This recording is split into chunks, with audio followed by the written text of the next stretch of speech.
Jóvenes, están. Buenos días. ¿Sí se me escucha, jóvenes? Sí se escucha, profe. Ya, perfecto. A ver, jóvenes.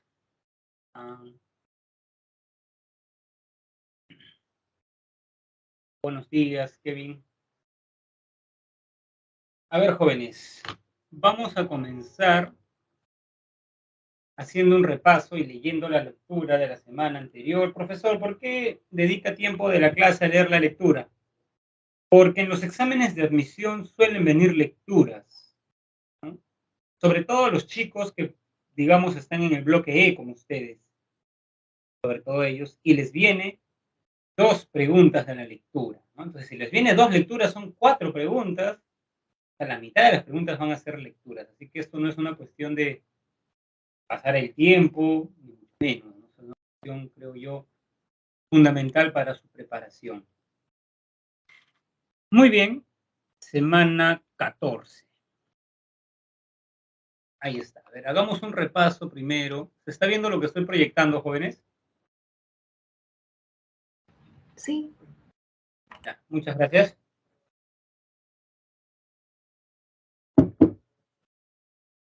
¿Qué debe tener una persona moral?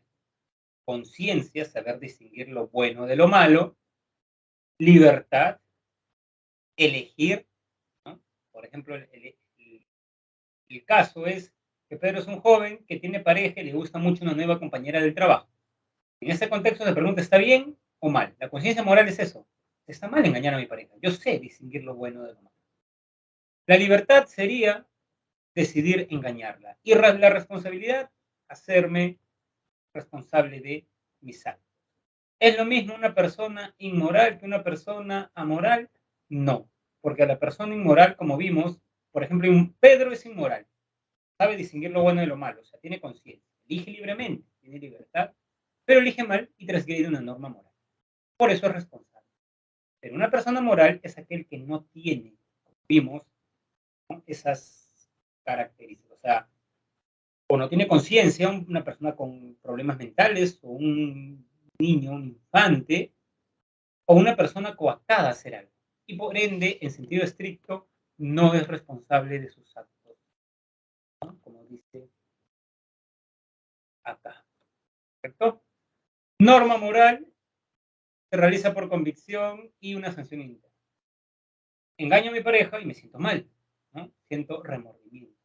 Pero el padre que no le pasa una pensión a sus hijos, esa es una norma jurídica, ¿no? Si no lo hace, puede, ¿no? O por ejemplo, está prohibido hacer trabajar a un niño.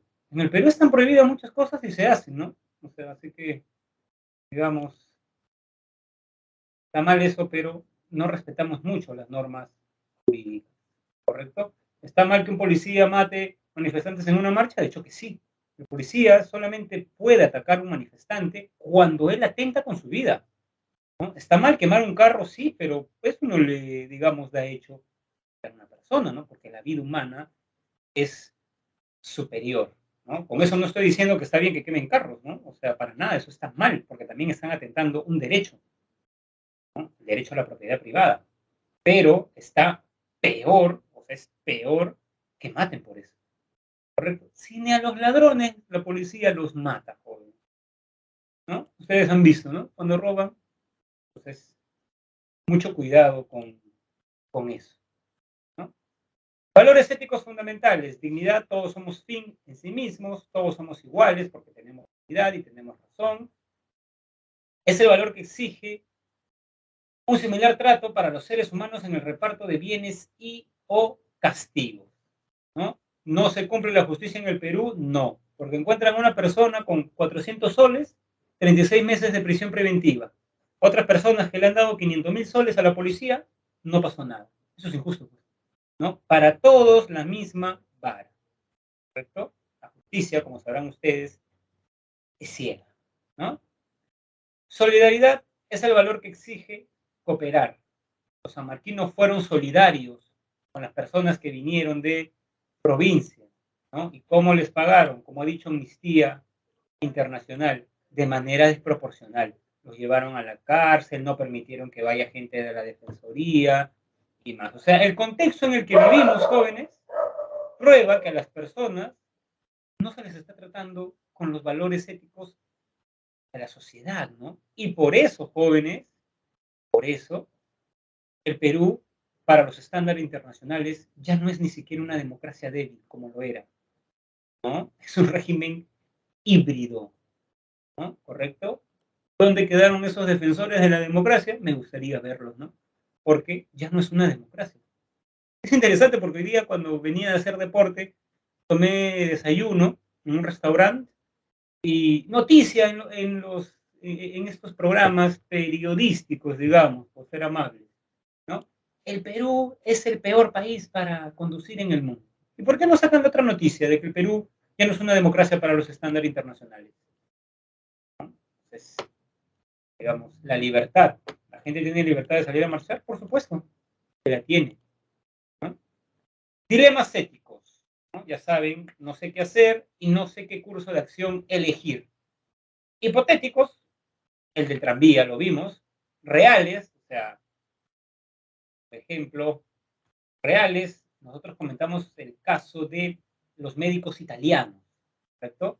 De los médicos italianos que tuvieron que decidir entre salvar a jóvenes o personas de la tercera edad en la pandemia, ¿no?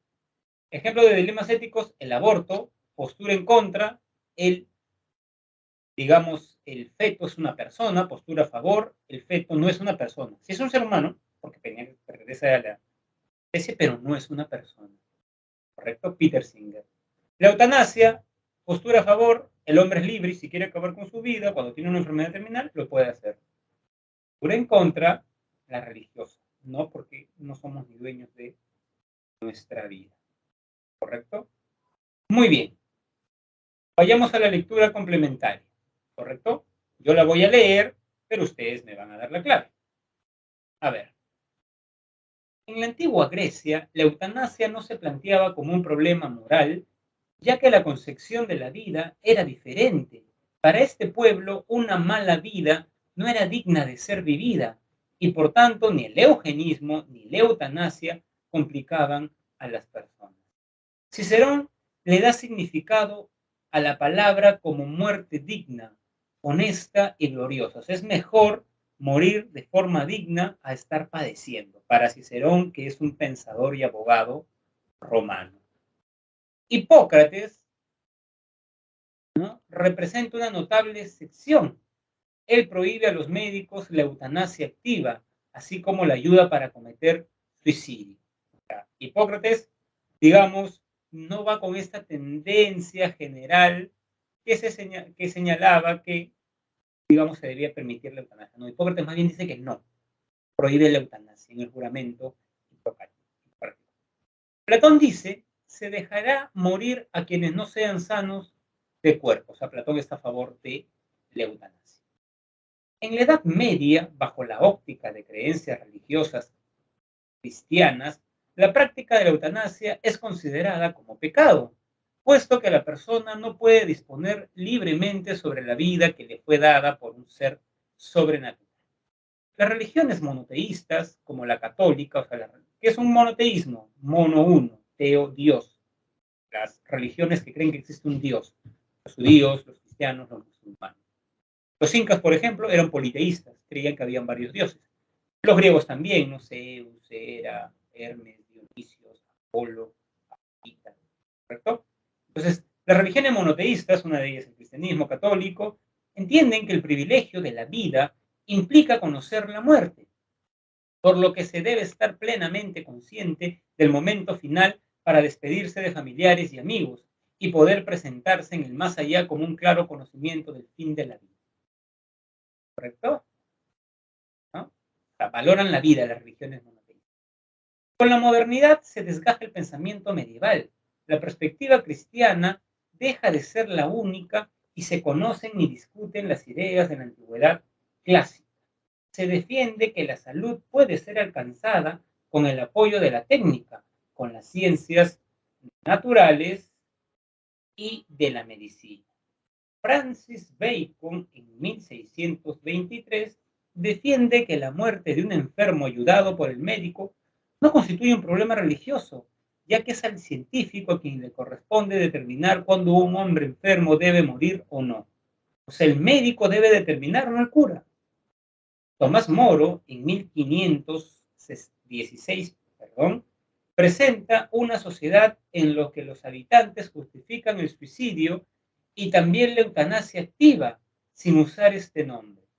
A fines del siglo XIX, en América del Sur, existía la persona del despenador o despenadora, encargada de hacer morir a los enfermos desahuciados a petición de los parientes. Interesante, miren, o sea, acá en América del Sur existía el despenador. En el presente se sustentan diferentes opiniones sobre la eutanasia y son variantes las prácticas médicas y las legalidades en los distintos países del mundo. Muy bien. ¿Cuál es su clave, joven?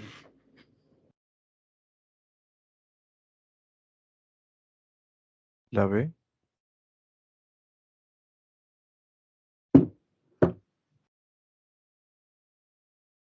De la lectura anterior se infiere que en la antigua Grecia la vida no estaba sacralizada como en la Edad Media.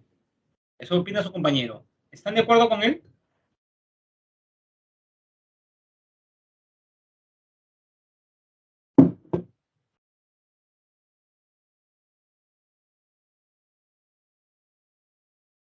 La doctrina cristiana había alcanzado su máxima expresión en la antigüedad. No, la A no es, la C. Hipócrates gozó de mucha influencia que Platón o Cicerón. No. A ver, la E dicen, a ver, no es la A, no es la C. Hipócrates gozó de mucha más influencia que Platón. No, si se está diciendo que en la antigüedad la eutanasia era extendida. Pero en el caso de Hipócrates era una excepción, ¿no? La C no es. La D, la eutanasia formaba parte de una política de Estado bien regulada. Política de Estado parece que tampoco era. No existían valores de ningún tipo ya que se permitía la eutanasia. Se permitía la eutanasia, pero eso no quiere decir que no existían valores, ¿ah? Así que tampoco es la E, ¿no? La B, ¿no? Esa era la clave. A ver, veamos algunas preguntas. Manuel es un estudiante que tuvo la mala suerte de cruzarse con un delincuente dentro del campus de la universidad. El criminal lo amenazó con un arma de fuego, lo combinó a desnudarse y entrar en esas condiciones a la biblioteca central. O sea, miren, un criminal lo amenazó, le dijo que se desnude y que entre a la biblioteca central. Marque la alternativa que caracterice mejor a Manuel mientras cometía dicha acción.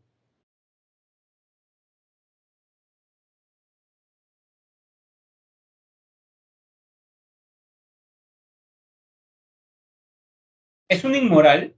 ¿Manuel hizo eso porque quería? La D. Es una persona moral. Muy bien, así es, ¿no? Muy bien.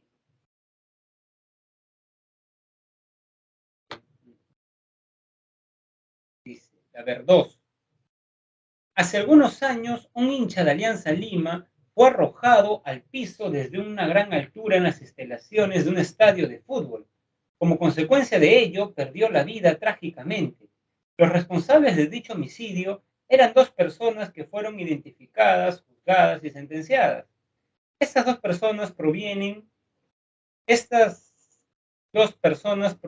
de extracciones sociales diferentes.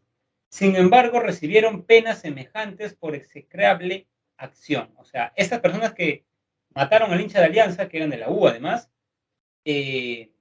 uno tenía mucho dinero y otro era pobre, pero los dos recibieron el mismo, digamos, la misma pena, podríamos decir, ¿no? La B. Muy bien, la B. Eso es justicia. No es que digamos porque uno tiene más dinero, no, los dos.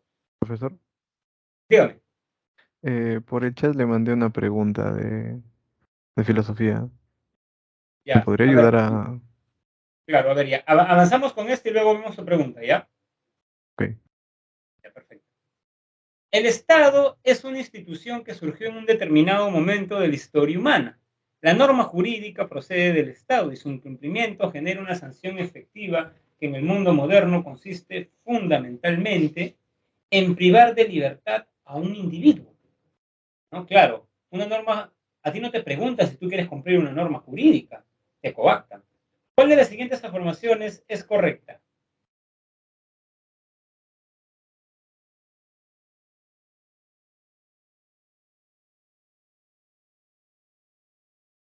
La B no es.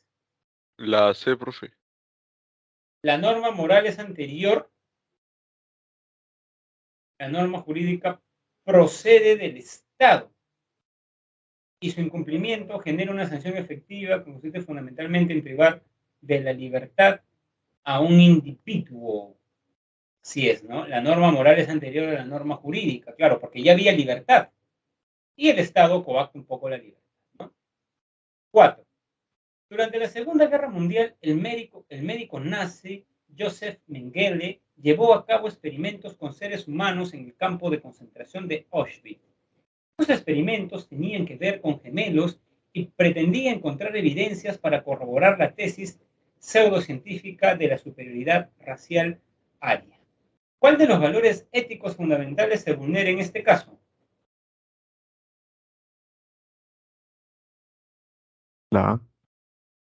Así es, ¿no? Cuando se experimenta con un ser humano, se lo trata como un medio para un fin, ¿correcto? Miguel se encuentra rindiendo el examen final de una importante asignatura en una universidad privada. Debe aprobar ese curso, de lo contrario perderá la beca que tiene por su buen rendimiento. Miguel sabe que no estudió lo suficiente, así que decide pedir ayuda a su compañero del costado que tiene las respuestas correctas. Antes de marcar las respuestas en su examen, Miguel piensa que lo que hace no es correcto, pero le permitirá seguir gozando de la beca. ¿Qué clase de dilema enfrenta Miguel? ¿Hipotético o real? Real, profesor, la B. Así es, pues, ¿no? Real, porque eso puede surgir. O sea, ustedes van a dar exámenes y, digamos, pueden copiar. Pero bueno, se exponen también, pues, si copian más que el profesor, digamos, los, los, los descubre, ¿no? Muy bien. A ver, antes que lo olvide, déjenme tomar el screenshot que acredita que nosotros estamos... Micro, cámara. ¿Dónde están los participantes? Aquí están. Ya, muy bien.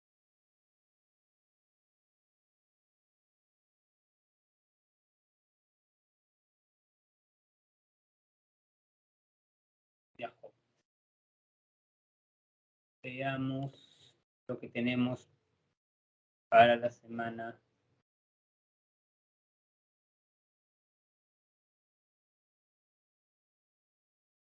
Tu compañero envió una pregunta que dice: según Augusto Salazar Bondi, el periodo escolástico de la filosofía latinoamericana se desarrolló entre los siglos XVI y XVIII y estuvo marcado por el poderoso influjo ejercido por el pensamiento cristiano. A propósito de tal periodo, es correcto afirmar que estuvo relacionado con la C, la problemática de la guerra justa.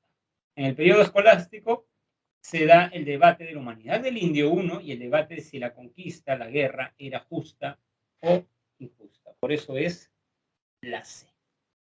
¿Correcto? Muy bien. Ok, Entonces, profesor. ya, perfecto. Ahora, jóvenes, vamos a reflexionar sobre estética. Una pregunta, jóvenes. ¿Pueden ver lo que estoy proyectando? Sí se puede ver, profesor. Sí, Se ve, profesor. se ve. Ya, perfecto. Muchas gracias. A ver, jóvenes. Acá tenemos la disciplina filosófica denominada estética, que viene de la voz griega aiestetike o aiestética en el caso del latín. Sin embargo, esta palabra recién, o sea, fue creada, digamos, en el siglo XVIII por Baumgarten, ¿correcto? Fue el primero en utilizar el término estética. Claro que los antiguos reflexionan sobre la belleza, por ejemplo. Platón tiene un diálogo donde reflexiona sobre la belleza, si no me equivoco es el Lión, ¿correcto? Pero no existía propiamente ese nombre, ¿correcto? Muy bien. Entonces, digamos, la estética tiene que ver con lo dotado de percepción o sensibilidad. ¿Y por qué la estética tiene que ver con eso? Probablemente porque la belleza se manifiesta a través de los sentidos. Podemos ver una escultura bella, un cuadro bello, podemos escuchar una sinfonía bella, ¿no? O sea, nosotros cuando vamos a un museo captamos sensiblemente la belleza. O sea, no es que entendemos racionalmente la belleza. Entonces, como los sentidos juegan un papel fundamental en la captación de la belleza, digamos, la estética tiene que ver con lo dotado de percepción o sensibilidad, ¿no? Etimológicamente, claro está. Ya una cuestión más contemporánea, podríamos decir que es la disciplina filosófica que estudia el arte y sus características, ¿no? Probablemente, jóvenes, esta definición es más contemporánea por dos razones. La primera, jóvenes, es porque en los cuadros nosotros podemos, digamos, reflexionar sobre los cuadros, ¿no? Miren esta pintura de David, La muerte de Sócrates, ¿no? Es una pintura bien cargada. O sea, los filósofos estudian los cuadros, jóvenes, porque creen que los cuadros también expresan ideas de la época. Por ejemplo, en la cultura griega no se veía mal, digamos, que una persona rete la muerte. Miren, Sócrates lo hizo. Entonces, este cuadro está comunicando una idea, esa idea de Sócrates de que es preferible morir padeciendo una justicia o una injusticia que cometiendo una.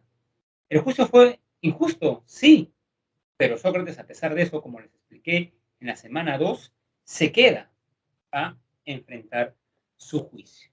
O por ejemplo, ¿qué diría Nietzsche sobre esta escultura? Que esta escultura, por ejemplo, representa los ideales del cristianismo, la mansedumbre. Ha muerto Jesús y María se resigna. Nietzsche diría que esa es expresión de la moral del esclavo, porque una persona fuerte se enfrenta y se venga como se debe hacer, según Nietzsche, ¿no? Correcto. En cambio, por ejemplo, el cristianismo nos ayuda un poco a, digamos, sobrellevar las tribulaciones de la vida. Justamente esta pregunta del aliancista que murió porque lo empujaron, digamos, personas de la U, su padre era cristiano, y su padre dijo en una conferencia, pero yo perdono a esos jóvenes, cristianos, ¿no? ¿Se dan cuenta? Otra persona podría decir, yo les voy a hacer lo mismo, que se pudran en la cárcel o cosas por el estilo. ¿Se dan cuenta? Entonces, el arte también transmite ideas y por eso los filósofos también estudian las manifestaciones artísticas como expresión de las ideas de una época. ¿Correcto? Muy bien. La otra razón, jóvenes, es que se ha reflexionado sobre en realidad qué es arte, qué no es arte. Por ejemplo, les dejo una pregunta. Cualquier objeto en un museo de arte, jóvenes, ¿es arte? Por ejemplo, este urinario en un museo, ¿es arte?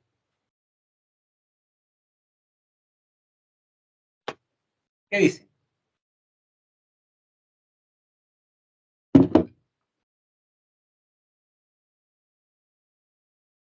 Tal vez en la forma en cómo lo presentan, sí.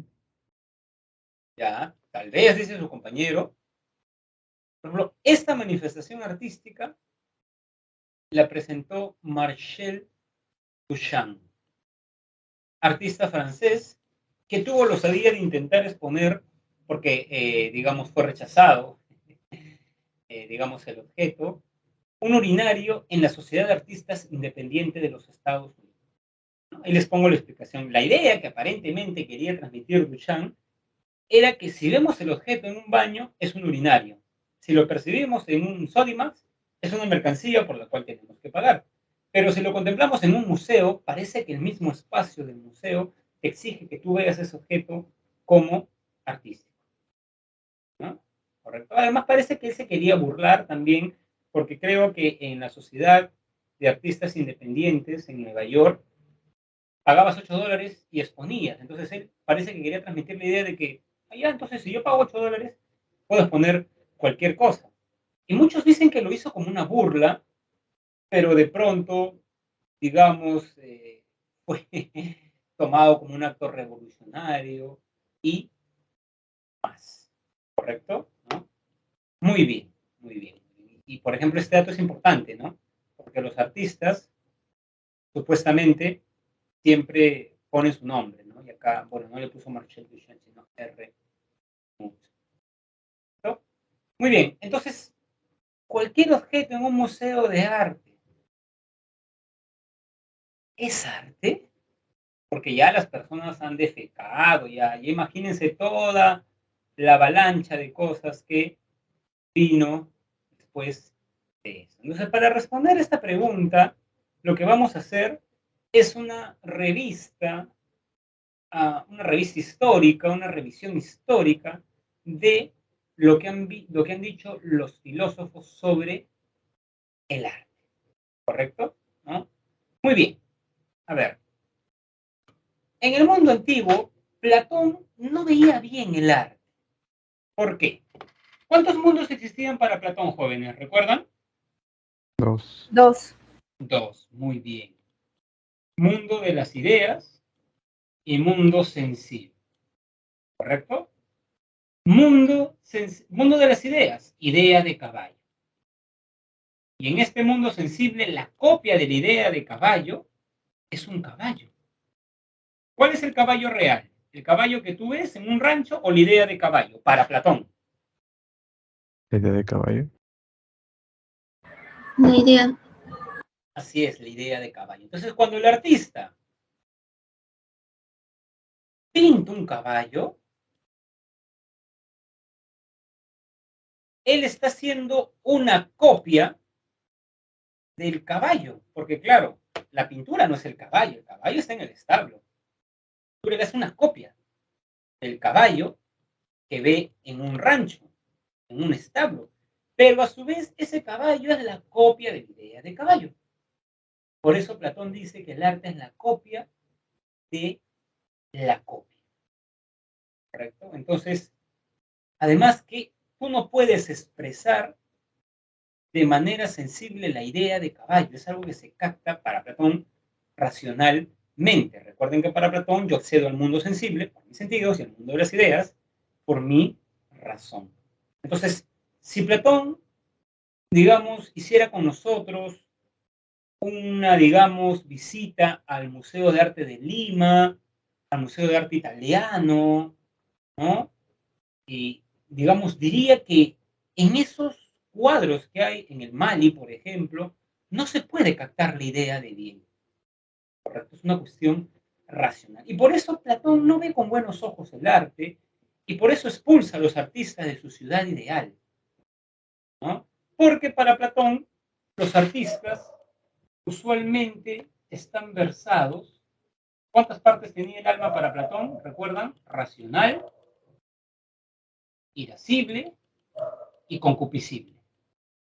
Razón, ira y deseos. ¿Con qué parte del alma para Platón están versados los artistas? Con la parte concupiscible, con los deseos. Y para ser una buena persona, a decir de Platón, ¿qué parte del alma debía gobernar? ¿Recuerdan?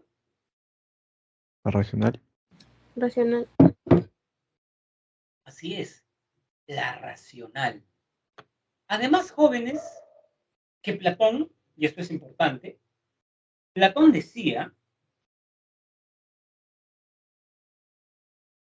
que el arte no suele curar el dolor, ¿no? Por ejemplo, a ver, jóvenes, si yo estoy triste porque he terminado con mi pareja y me pongo a escuchar canciones de desamor, de Mon Laferte, Adele, ¿me curo o me enfermo más? Me enfermo más. Ayuda en el Sí. proceso. Según Platón, nos deprimimos más, ¿correcto? Entonces, la filosofía para Platón es superior al arte, porque la filosofía te hace entender el dolor, no te sumerge más en el dolor. Profe, ¿Correcto? Dígame, Alison. Pero hay personas de que cuando se sienten tristes, así por decirlo, es ahí donde les llega más la inspiración. Por ejemplo, hay personas que transmiten todo lo que sienten en el papel o en una pintura. Lo transmiten mientras van pintando, dibujando, y es como una forma de desahogarse, y todo ese sentimiento está recargado en ese objeto, en su obra que han creado. Y algunos se sienten más tranquilos y relajados. Bueno, en mi caso, a mí también me ha pasado, y lo que yo hacía era pintar o dibujar lo que yo pensaba, o cómo me sentía, o escribía, y como que me relajaba o me sentía más liviana, por así decirlo.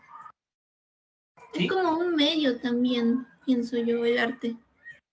Sí, es cierto, Alison, yo estoy de acuerdo con usted. De lo que usted habla Aristóteles. Eso se llama la catarsis. El arte es como una liberación, ¿correcto? Y es cierto también lo que usted dice. Muchos artistas, por ejemplo, un día recuerdo que estaba en un karaoke, ¿no? Y una de las chicas que estaba en el grupo donde yo estaba pidió la canción Someone Like You de Adele, una canción muy conocida, ¿no? Y un amigo me dijo, Adele, o Adele, no sé cómo se pronuncia, le debe dar las gracias a ese chico que la dejó, porque gracias a esa ruptura amorosa, ella compuso esa canción y es conocida mundialmente. Es cierto, ¿no? Nosotros podemos inspirarnos. Por ejemplo, no sé si ha escuchado Alison al ex vocalista de Leucemia, Daniel F. Es un músico peruano. Tiene bonitas canciones. No, Si no lo he hecho, bueno, si no lo he hecho, hágalo. Tiene muy buenas. Profesor, ¿él no es el Y que canta de Al colegio no voy más? sí, él mismo, ¿no? Entonces, Daniel F., por ejemplo, que sí he escuchado, su compañero Kevin, dice en una canción, si no me equivoco, es El Centinela y La Alquimista, ¿no? Adele, perdón, Daniel F., como estaba comentando, Daniel F. dice, ¿no? Las canciones salen de los días amargos, de los malos días, de las tormentas. Claro, porque cuando uno está bien, Alison, cuando uno está bien, está feliz, pues. En cambio, cuando uno ha tenido un golpe con la realidad, una crisis, un choque, digamos, una tribulación, una pena, uno se distancia y piensa y expresa algo, ¿no? Por eso, en realidad, yo creo que uno se hace sabio en los momentos difíciles, ¿no? No en los momentos buenos. Así que también yo creo que está muy bien cómo usted reacciona a esos momentos eh, de la vida, ¿no? Por ejemplo, Sófocles decía que la sabiduría gotea del dolor. Claro, pues porque cuando uno está feliz no piensa, ¿no? Y por eso muchos filósofos creen que la filosofía surge de la crisis, del choque que tiene, ¿no? Y por eso, si usted lee la vida de los artistas, siempre tuvieron algo, ¿no? Es como que no fueron felices en la infancia, creo. Tuvieron algo que los llevó a filosofar. De lo contrario, no, pues de lo contrario es, o sea, ¿no? En cambio, ese joven que se repliega a pensar es porque ha encontrado algo en el mundo que no, digamos, que no le cuadra, ¿no? Así que yo creo que sí, yo estoy de acuerdo con lo que dice su compañero, ¿no? Como la última canción de Shakira, también, pues, por ejemplo, una catarsis para ella, ¿no? Y además que gana plata, ¿no? Muy bien, muy bien, muy bien. Entonces, compañera, y bueno, eso, o de eso también Alison habla Aristóteles. Ese es el término de catarsis, ¿no? El arte da catarsis, liberación, ¿no? Nos libera, ¿correcto? Y por eso hay personas que el arte los ayuda mucho en su vida, porque es como una terapia para ellos, ¿correcto? Muy bien. Para Aristóteles, jóvenes, el arte es una actividad que se produce. A ver, Aristóteles, jóvenes, a ver, no sé si acá tengo. Para Aristóteles, jóvenes, hay tres tipos de saberes. Los saberes teóricos, los saberes prácticos y perdón, los saberes técnicos, los saberes prácticos y los saberes teóricos, así, en este orden. Los saberes técnicos, se trata de saber técnica, o sea, se sabe algo para hacer, poiesis, producir, y de ahí viene tecne. Tecne es arte, ¿no? La traducción al, digamos, castellano. Los saberes prácticos son como que la ética o la economía. Sé, pero persigue una utilidad. ¿No? Utilidad, aquel fin es la hacer, la producción. Y los saberes teóricos, como la filosofía, recordarán ustedes, son inútiles. Se busca el saber por el saber mismo. Eso quiere decir que, miren, igual que Platón, Aristóteles pone los saberes técnicos en lo más elemental. O sea, para Aristóteles y Platón era mejor un filósofo que un artista. ¿Por qué? Porque los griegos creían que es mejor el que trabaja con la mente que aquel que trabaja con las manos. ¿Correcto? Pero con todo, jóvenes, el arte griego es muy elevado. O sea, debemos saber cierta técnica, no cualquiera para crear, o sea, no cualquiera crea esto, por ejemplo. Miren estos detalles, jóvenes, ¿no? Quien hizo esta obra debió conocer el cuerpo humano. Miren estos detalles, ¿no? Miren el detalle de los pies. Debió ser muy paciente. De hecho que sí, ¿no? O sea, miren. Por ejemplo, esta es una de mis esculturas favoritas, jóvenes, ¿no? Si no me equivoco, la hizo Fidias, ¿no? Fidias, el gran escultor griego, admirado mucho en el Renacimiento.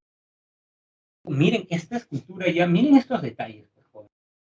Ya es, digamos, miren este detalle de acá. O sea, es una técnica, ¿no? Miren esto de las Profesor, ¿qué representa? rodillas, miren el tobillo, miren estos detalles de los pies.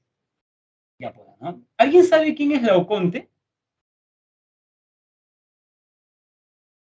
Filósofo. ¿Mm? ¿Aparece No, en pero un la filósofo. Odisea o en la Ilíada, creo? Sí, es un personaje de la Odisea. Laoconte es un sacerdote troyano.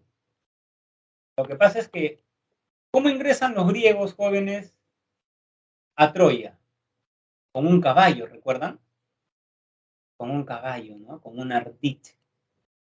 Y cuando supuestamente los griegos emulan que se van y dejan esto, ¿no?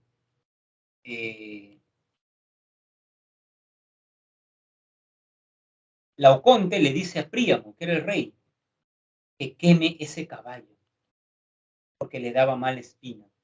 El que advierte. Claro, él le advierte, o sea, si hubieran hecho caso a Laoconte, no hubieran perdido la guerra, ¿no? Pero ustedes saben que el destino de los griegos era entrar a Troya. De los dioses tienen que hacer que el destino se cumpla. Entonces Poseidón envía su serpiente marina para que mate a Laoconte. Y bueno, mata a Laoconte y a sus hijos. ¿Ya? Sus hijos. Y este es el momento. Este rostro, wow, sobre este rostro se han escrito tantos libros, ¿no? Hay uno de Lessing, Wilkenman, ¿no? Digamos, esa es la historia. Pero bueno, es una escultura muy hermosa. Incluso hay otra variante del mito donde Laoconte le dice a Apolo, Apolo, yo te he servido toda la vida, por favor, dales a mis hijos lo que cualquier ser humano quiere. Y cuenta el mito que los hijos de Laoconte comenzaron a quedarse dormidos y murieron. Para los griegos, el mayor bien de un hombre era morir. Los griegos eran pesimistas, en realidad, ¿no? Muy bien. Vamos a la época moderna.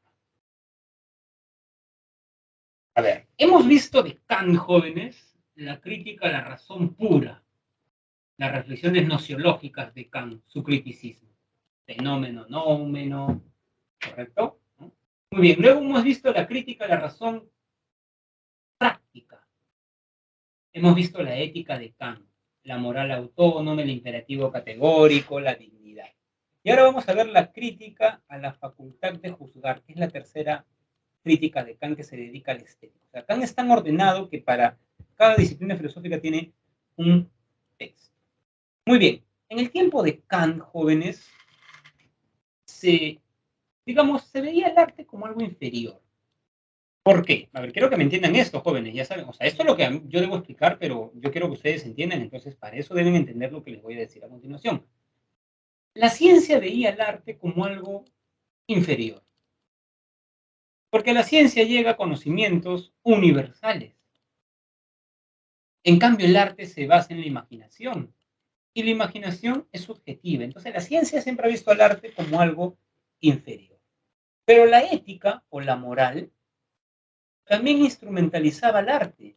Muchos moralistas decían que el fin del arte era moralizar a las personas, ¿no? ¿Han leído alguna vez una fábula de Sopo?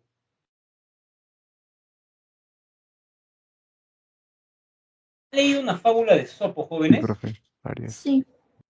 Ya, a ver, vamos a poner un ejemplo ya más, o sea, creo que como es audiovisual, mucho más universal.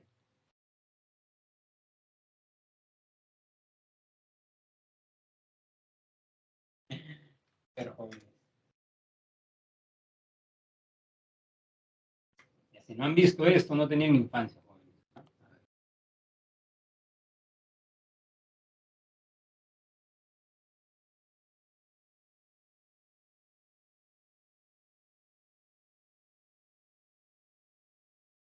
A ver, jóvenes. Compartir, ventana. Ajá, me olvidé.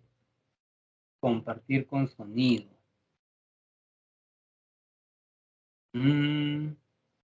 Compartir sonido, ventana.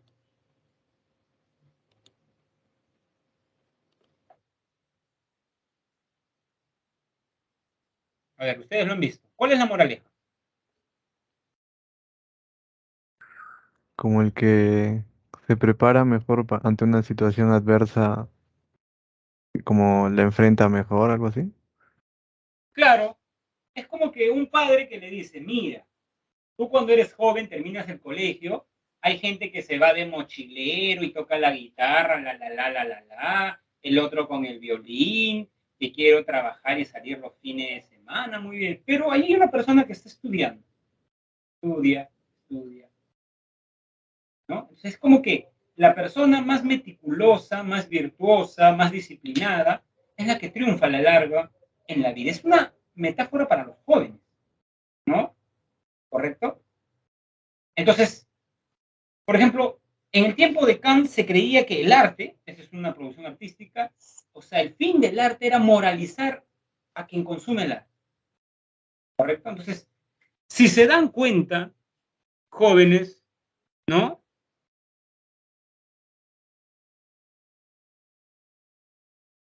Si se dan cuenta, por lo que estamos viendo, se instrumentalizaba el arte, ¿no?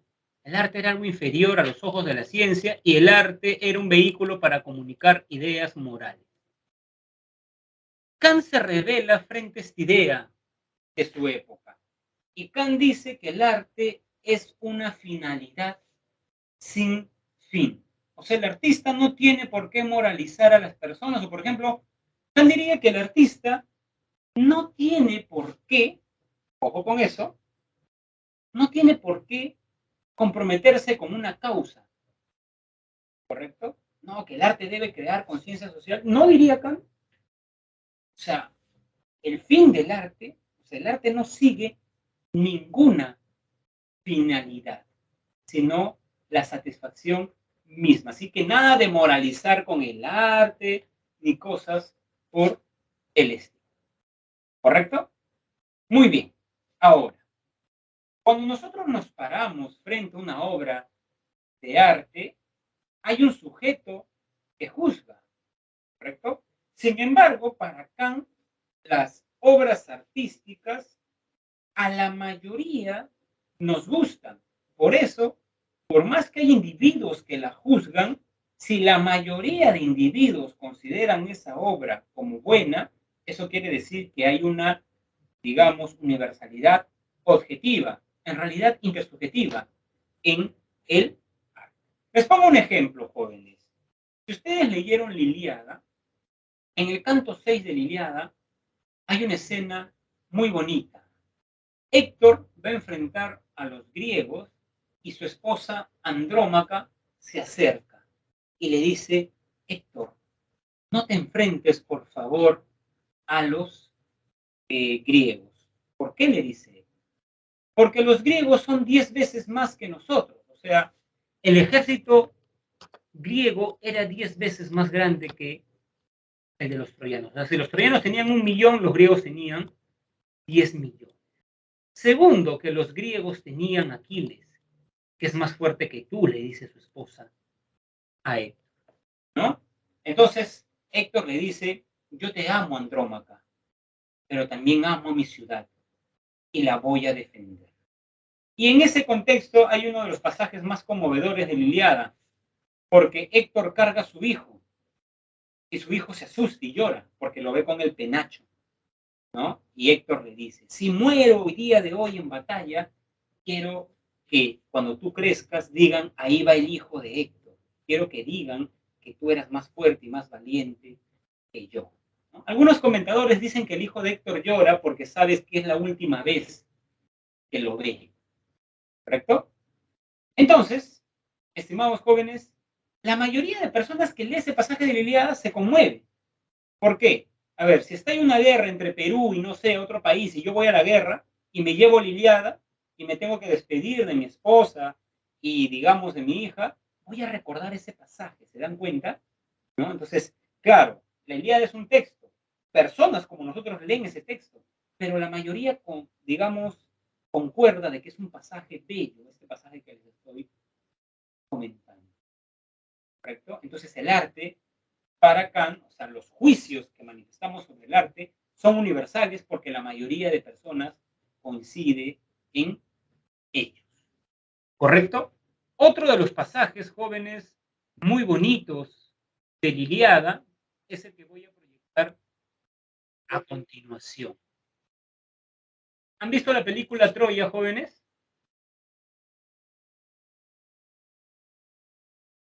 Profesor, pero los aqueos terminan matando a todos los varones troyanos, ¿no? No, no a todos, porque escapan. Eneas escapa y Eneas funda Troya. Eneas es En los subterráneos escapan, creo, todo. pasajes. Eso también se ve en la película, cuando Paris No, le da, sí, pero el hijo digamos, a de Eneas, creo Héctor. que le da una espada, si no me equivoco, ¿no? A ver, veamos. Aquiles ha matado al hijo de Príamo. Dime a cuántos has matado.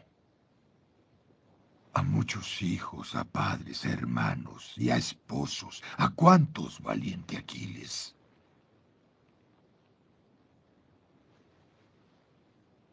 Conocí a tu padre.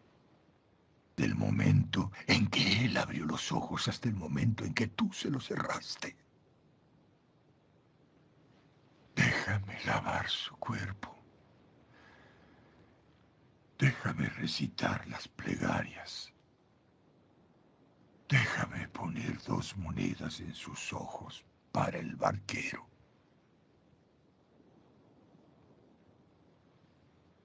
Si dejo que partas de aquí,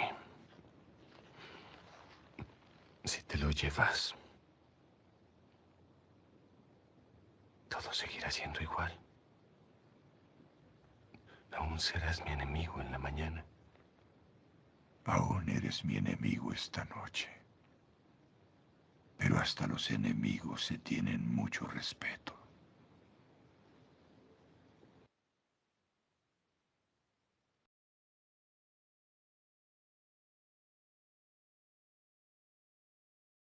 ¿Ven, jóvenes? O sea, es muy difícil que un ser humano se enfrente a esta obra artística y no se conmueva, pues, ¿correcto? Porque, o sea, ha matado a su hijo y ven cómo se acerca Y me parece interesante, además, creo que, bueno, Príamo es viejo, ¿no? Y por ende sabio para los griegos. Aquí les dicen, mató a mi amigo. Y Príamo le pone como un espejo moral. Y le dice, ¿y a cuántos has matado tú, Aquiles? ¿Cuántos amigos? ¿A cuántos esposos? ¿Cuántos hijos? Como que tú estás jugando a mi hijo porque mató, pero tú también has matado un montón, ¿no? Y claro, aquí les dice, pero igual serás mi enemigo mañana. Y Príamo le da una lección, ¿no? Eres mi enemigo hoy día, pero incluso los enemigos se merecen respeto, ¿no? ¿Se dan cuenta? A los enemigos políticos, nada que soy de derecha, entonces que maten esos terrucos, no, pues respeto la vida. Eso también falta, ¿no? Parece en el Perú. Yo creo que este pasaje es muy bonito, ¿no? Entonces, como la mayoría de personas que leen este pasaje de la Ilíada se conmueven, Kant dice que tiene un valor universal esa, digamos, obra, ¿no? Muy bien. Bueno, yo he visto la primera entrega de la película Avatar, Allison, ¿no? No sé si se refiere a la primera entrega. Esa sí la he visto, pero la última ya no la vi. Profesor, pero Dígame. Aquiles creo también mató a varios hijos de Príamo, no solo a Héctor. Cierto, ¿no? Mató a Deifobo, mató a todos Pero los hermanos de Andrómaca también, ¿no? Príamo solo reclama por Héctor, nada más. Es como que le Eh, tiene más cariño a él. sí, bueno, lo que pasa es que en la película, por ejemplo, hay ciertas licencias, ¿no? Por ejemplo, ¿cómo llega Príamo al campamento de Aquiles? Porque Apolo lo lleva. No es que llega conociendo, digamos, solo, ¿no? Pero la idea de este diálogo sí es cierta, porque si uno lee el canto 24 de la Ilíada, es ese tema, ¿no? El canto 24, según la estudiosa de la cultura griega francesa Jacqueline de Romilly, es una oda a la compasión. O sea, Aquiles comprende que Héctor ha muerto, que él va a morir, que todos vamos a morir. Entonces, si todos vamos a morir, hay que perdonarnos, ¿no? Hay que perdonarnos. Un poco ese es, según esta estudiosa, la filosofía de ese canto. Por eso la mayoría de personas que se topa con una obra griega, como que considera que es bella. Entonces yo pienso que ese es un buen ejemplo para hablar de esto de la universalidad objetiva. Como muchos individuos que han leído la Ilíada consideran que es una buena obra, entonces eso es una universalidad objetiva. Y bueno, es cierto pues que Príamo le tenía cariño a Héctor. En realidad quien lee la Ilíada quiere a Héctor, ¿no? Aquiles no, porque Aquiles es un sujeto malvado, ¿no? Iracundo, en su propio ejército, digamos, genera una suerte de, digamos, cisma. En cambio, Héctor no, ¿no? Héctor era un buen padre, Héctor era como el baluarte, esperanza de los troyanos, ¿no? Y por eso los troyanos saben que si moría Héctor, como que iban a ser más fáciles, ¿no? Para los griegos. Muy bien. Hegel, que también le gustaba mucho la cultura griega, Hegel dice que el arte es la expresión sensible de la idea. ¿Qué quiere decir eso? Que uno primero tiene una idea y luego busca materializar esa idea. ¿Correcto? Por ejemplo,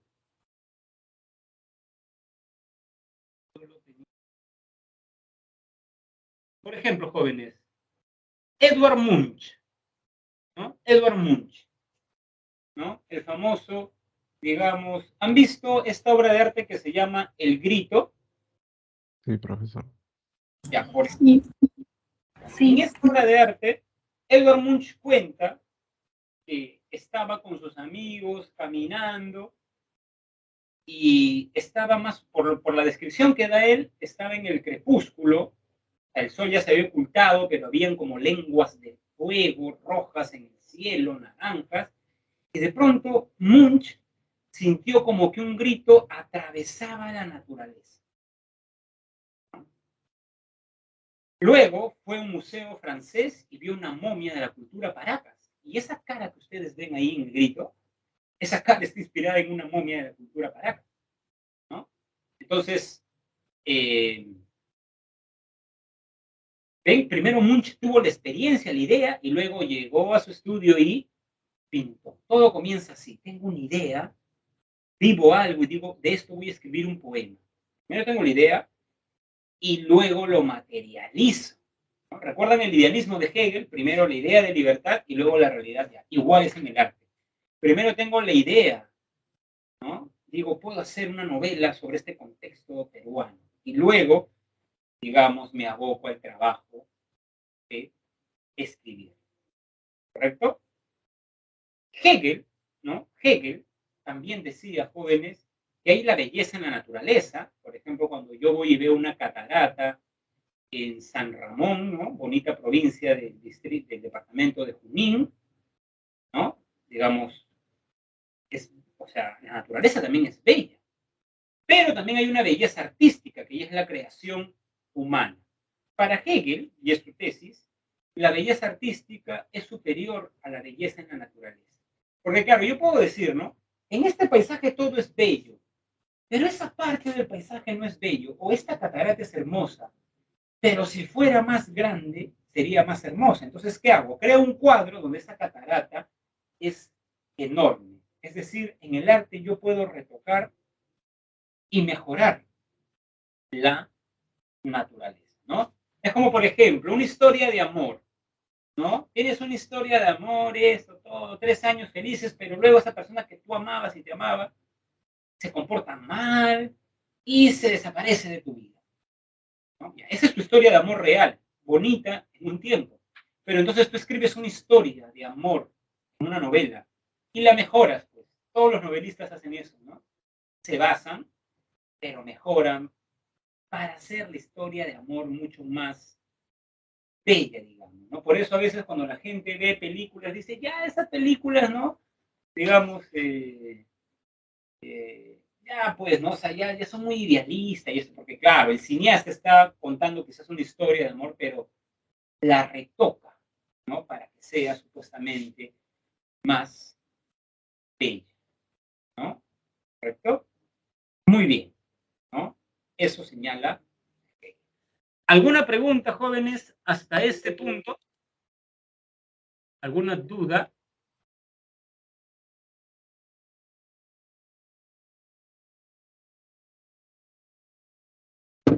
Todo claro, profesor. Ya. Muy bien. Pero a los enemigos siempre nos enseñaron a destruirlos, dice Allison. Claro, esa enseñanza está mal, ¿no? Porque en el mundo griego no era así. En el mundo griego incluso se debía respetar al enemigo. Si lo matabas, debías dejar que le den sus ritos funerarios para que, digamos, le pongan las 2 monedas, porque Cauronte lo tenía que, digamos, por el lago Estigia, pasar al reino de Hades. Y si no tenía las monedas, el barquero no iba a hacer su trabajo. ¿Correcto? En el mundo griego sí había una ética del guerrero. ¿Correcto? Muy bien, jóvenes. Un pequeño descanso de 2 minutos y volvemos. ¿Ya?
Muy bien. Muy bien, jóvenes. ¿Podemos continuar?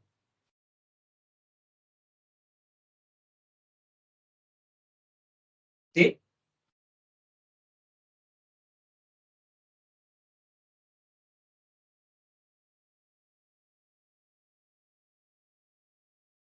Jóvenes. Estoy solo en el aula. Sí, profesor.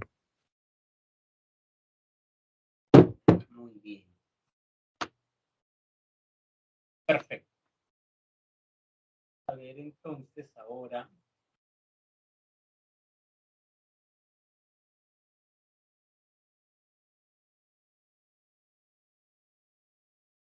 Ya. ¿Sí se está viendo lo que estoy proyectando, jóvenes? Sí, profesor. Sí, sí. Ya, perfecto, muy amable. Entonces tenemos acá a Nietzsche. El arte surge del trance de lo dionisiaco. Recuerden que para Nietzsche, en el origen de la tragedia, la cultura griega se expresaba en los dos dioses, en el dios Apolo y en el dios Dionisio. ¿Correcto? ¿No? En el dios Apolo, dios Dionisio. Ya saben que Apolo es la racionalidad, el día, la luminosidad, ¿no? En cambio, Dionisio es la oscuridad, la noche, la voluntad racional, ¿correcto? ¿No? Entonces, para Nietzsche, el arte tiene que ver más con lo dionisiaco,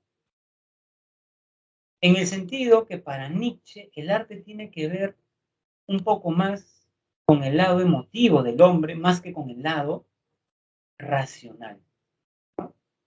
Por eso, jóvenes, hay muchos escritores, artistas, que recuerden que el vino para Dionisio es como que no, uno se contacta con Dionisio a través del vino. Entonces, el ejemplo que se suele poner es que, claro, muchos artistas dicen que, digamos, pintan o crean y para eso tienen que estar un poco inspirados y parte de esa inspiración es tomar un poco de vino.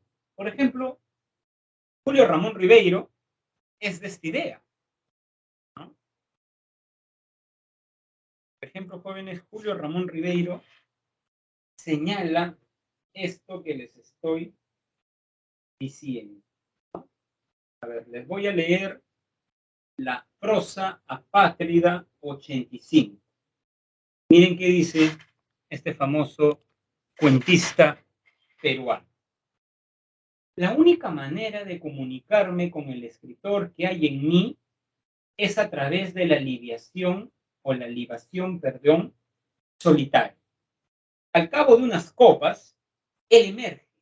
Lo que está diciendo Ribeiro es que para comunicarse con su yo escritor debe tomar unas cuantas copas.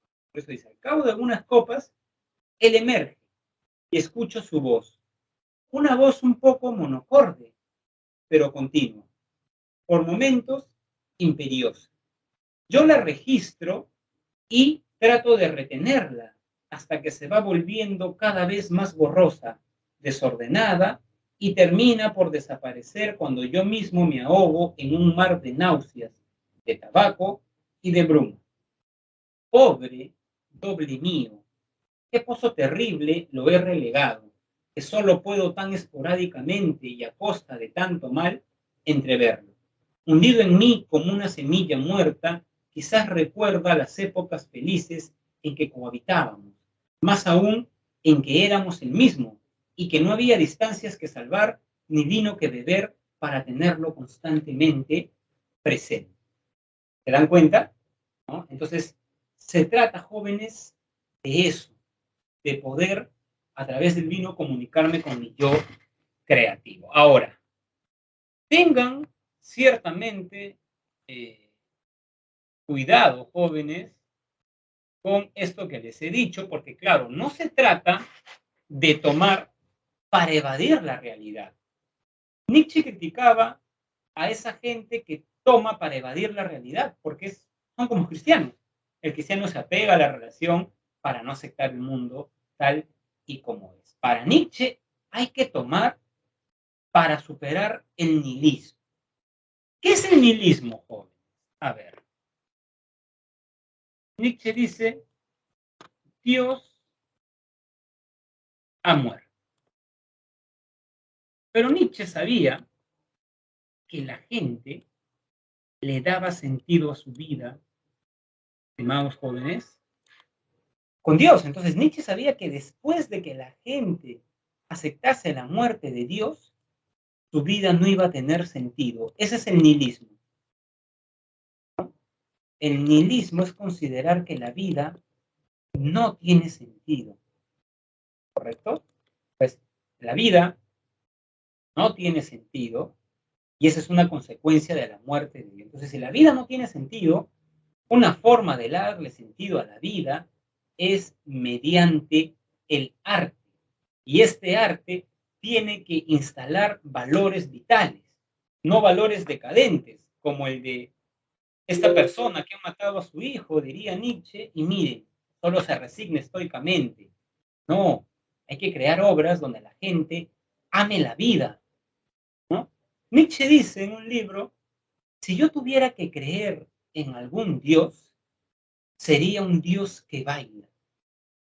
Dionisio. ¿Por qué? Porque el baile es el sinónimo de lo esporádico, ¿no? Ya sé por qué quizás no me gusta bailar, ¿no? Yo me siento más apolíneo, ¿no? Más metódico, ¿no? Pero claro, el baile es como que, digamos, un poco más lo espontáneo, ¿no? Déjate llevar por la música, te dicen, ¿no? ¿Correcto? ¿No? Entonces, eso es Nietzsche. Entonces, yo quería comentarles también en esto de Nietzsche de embriaguez, que, por ejemplo, hay artistas que, digamos, toman, pero como escapatoria de la realidad. Nietzsche no estaría a favor de eso. Por ejemplo, miren qué dice Baudelaire, jóvenes. El estado excepcional del espíritu y los sentidos que puedo, sin exagerar, llamar paradisiaco, si lo comparo con las pesadas tinieblas de la existencia común y cotidiana. O sea, Baudelaire prefería consumir opio y ver el mundo de manera paradisiaca, porque sin consumir opio o hachís, ¿no? La vida le parecía cotidiana, común y aburrida. Miren qué dice el tan celebrado artista Bukowski, ¿no? Si no hubiese sido borracho, probablemente me habría suicidado hace tiempo, ¿no? ¿Se dan cuenta? Pues esa es como una escapatoria. No, pues no hay que ver el arte, la embriaguez, para instalar valores vitales y para crear, no para evadirnos de la realidad. Lo digo, jóvenes, porque, a ver, a mí me llama la atención, y les lo voy a preguntar, ¿por qué ustedes creen que las personas toman?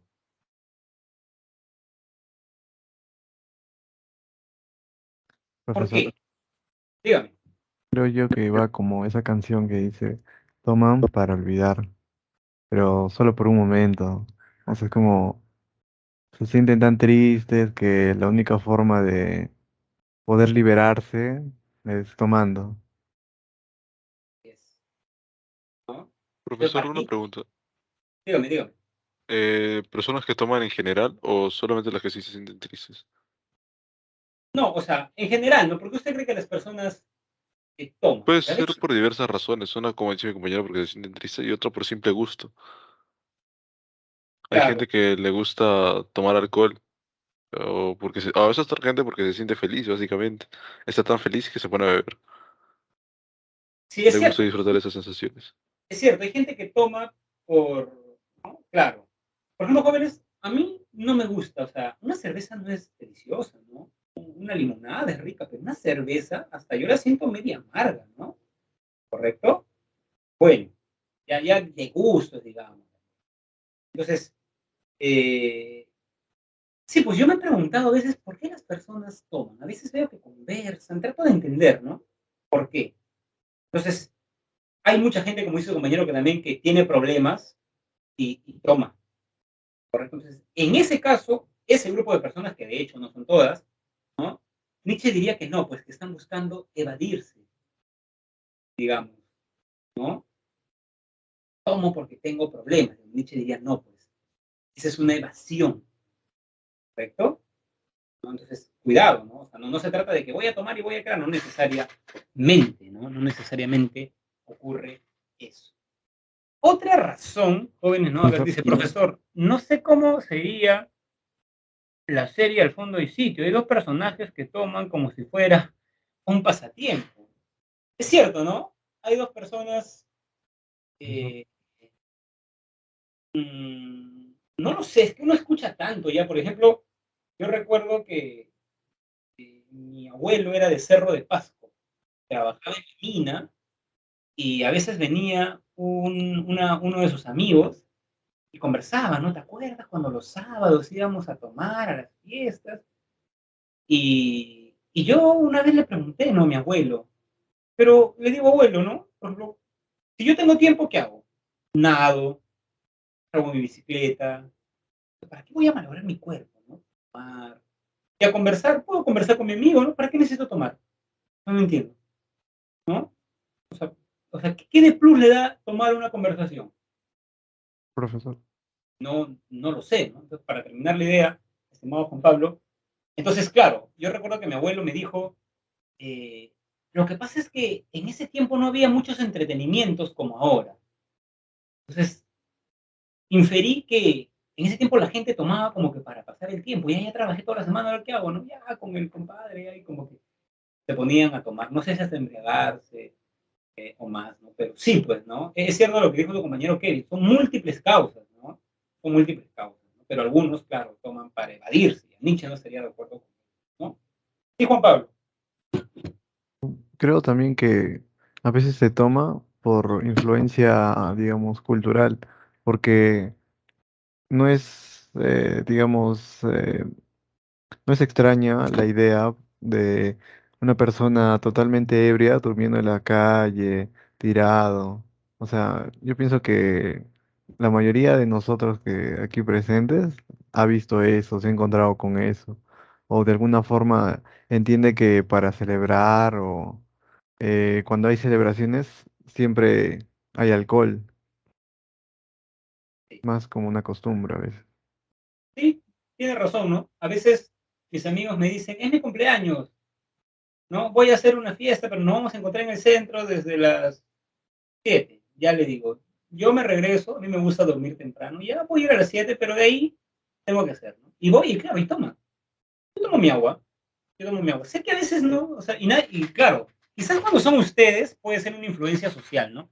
Pero ya a mi edad, a mí nadie me va a obligar a tomar, ¿no? Pues no quiero tomar, pues, ¿no? ¿Por qué no? Claro que a veces puede ser cuando se cierra el ciclo en la universidad te dan una copita de vino, una copita, ya, pues, una copita. Pero eso de que quieran, porque a veces los jóvenes sí, ¿no? Por presión de grupo hacen ciertas cosas, ¿no? Bueno, eso cuando son, digamos, jóvenes, ¿no? Pero a cierta edad ya, ¿quién, digamos, te va a obligar? No quieres, pues, ¿no? O sea, y está un poco más en tu libertad, ¿no? Muy bien, jóvenes. Entonces, es difícil comprender al ser humano, ¿no? Es difícil. A veces trato de comprender, jóvenes, a las personas. En realidad, esto, como dijo su compañero, son muchas causas y no, cada persona es como que diferente. Entonces uno no puede a veces universalizar, ¿no? Y decir que hay una causa, hay múltiples causas. Muy bien, Adorno. Jóvenes, Adorno era un filósofo que enseñaba en la Universidad de Frankfurt, pero tenía ascendencia judía y cuando el régimen nazi, digamos, ascendió, escapó y se fue a los Estados Unidos y le interesó, digamos, la sociedad de masas, ¿no? Y, digamos, las formas de divertirse. Entonces, usualmente se tiene el ocio. ¿Qué es el ocio? El tiempo libre. A ver, jóvenes, ¿qué hacen cuando tienen tiempo libre? Ya estudiaron, ya cumplieron todos sus deberes, ya hicieron su clase de la pre, ya estudiaron bien, ya hicieron los deberes de la casa, digamos, ya trabajaron. Cuando tienen tiempo libre, ¿qué hacen, jóvenes?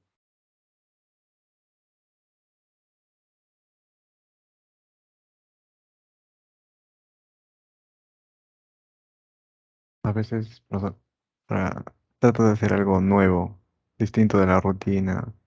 distinto a lo que siempre hago. Ya, muy bien. La mayoría de personas cuando tiene tiempo ve series en la actualidad. Sí, yo veo Creo que sí. series. Sí. Tocar la guitarra, ver videos de YouTube, ya muy bien, videos graciosos, ver series. Muy bien. A ver, joven. Lo que dice Adorno es que mucha gente con su ocio se entretiene. Sabemos entretenimiento. Pero para Adorno, en realidad el tiempo libre no debe servir para entretenernos, sino para desarrollarnos. Para llevar un curso de arte en el siglo XX, las vanguardias que vamos a ver la siguiente semana, para aprender a tocar violín, o también, o sea, para desarrollarnos nosotros, o también para consumir arte, ¿sí? Pero acá hay una distinción fundamental. En la sociedad actual, el arte es sinónimo de entretenimiento. Pero, según Adorno, el arte nos debe hacer personas críticas. Por ejemplo, el arte nos debe hacer conocer los problemas sociales. ¿Alguno de ustedes fue al cine a ver esta película en quechua, El cine del pueblo? Hay una película quechua que ha estado en cartelera varias semanas. No sé si sigue. Ha estado en el Cine Planet, bueno, en alguno. ¿Cómo se llama? El cine del pueblo. Es que el título está en quechua y la película es en quechua. Está subtitulada, ¿no? Por ejemplo, yo fui a ver esa película, ¿no? Después de años fui al cine. Creo que desde que vi el Joker en el 2019 no había ido al cine. Y esa película trataba de un niños quechuas, y te muestra cómo los niñitos tienen que caminar para llegar al colegio. Hay una parte muy emotiva de la película cuando cantan el himno nacional, ¿no? Personas abandonadas por el Estado peruano cantando el himno nacional. Entonces su profesor en el colegio les habla del cine y les habla de figuritas que salen ahí, ¿no? En el este. Y un niñito escucha y va con su padre al pueblo, porque él vivía como que en una zona alejada, y va con su padre al pueblo y proyectaban así, ¿no? El cine, ¿correcto? ¿No? Y el niñito, cuando ve que esto, o sea, el niñito tenía miedo, ¿no? O sea, era como estas personas que hicieron las primeras pruebas del cine con el famoso ejemplo de un ferrocarril, y dicen que las personas que vieron esa imagen se escaparon porque pensaban que el ferrocarril iba a salir, ¿no? ¿Correcto? Entonces, el niñito ve el cine, ¿no? Y llega su amiguito y dice, yo soy, ¿no? Jacinto Lee, creo que es, ¿no? Y voy a pelear y esto, el otro. Entonces, a la comunidad, a las personas de su comunidad, los lleva al cine. Pero ahí surge un problema, jóvenes.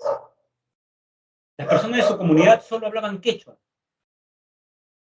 y no entendían el cine. Es una película muy conmovedora, ¿no? Muy conmovedora. Y las personas no entendían. Entonces, de pronto el niñito le dice a este señor que llevaba de pueblo en pueblo el cine, ¿no? Le dice, ¿y por qué hay películas en quechua? Y él le dice, no hay ni habrá. Y la película tiene un final, es un muy buen final, ¿ah? Es un muy buen final. Bien, creo que bien pensado. La película está bien estructurada, ¿no? Entonces, en el final sugieren que ese niño de la película es el director, que por eso ha hecho una película en quechua. Bonita, muy bonita. La gente se paró en el cine, ¿no? Y eso que yo la vi, digamos, en una zona, ¿no? Pero la película, la gente se paró y todo. Es una película, ven, que te hace tomar conciencia de todo lo que tiene que pasar una persona, ¿no?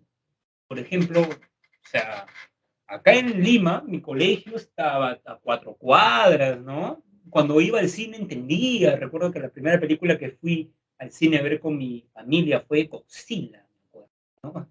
Godzilla. No me acuerdo ahí. Miedo. Yo no tuve ese problema. Entonces te das cuenta, te hace comprender problemas. Ese es el fin del arte. No, jajaja, no, que eso, historias de amor que ya aburren, porque son las mismas, ¿no? Como que faltan ideas, ¿no? Entonces, justo una amiga, filósofa, que me tocó compartir una charla con ella, esta chica está muy metida en el cine, hablamos luego de la conferencia y me dijo, Eliazar, hay una diferencia entre cine de entretenimiento y cine como arte.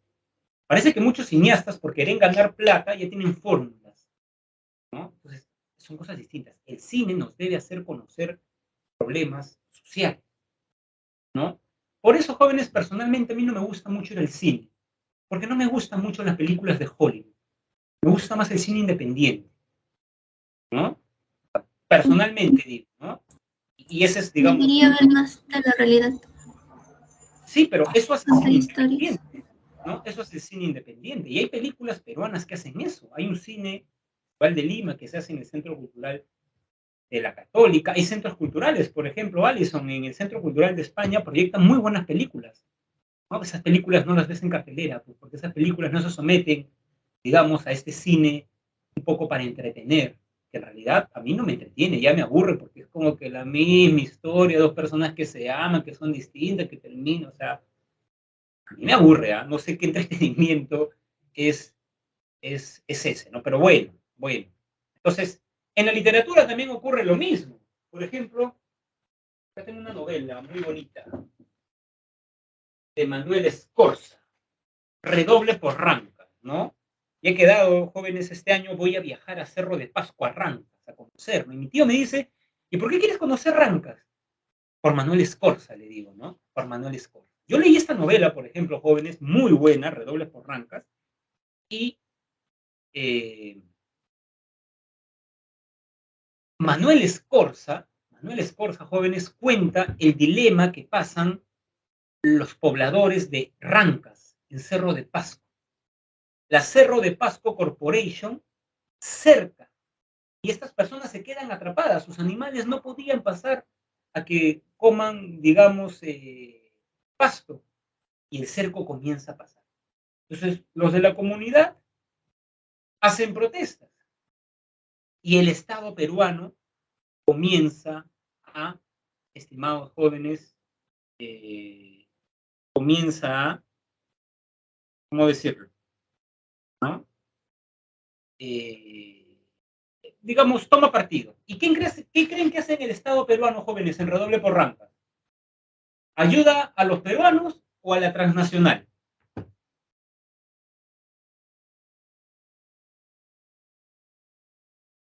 ¿Qué creen? A ver.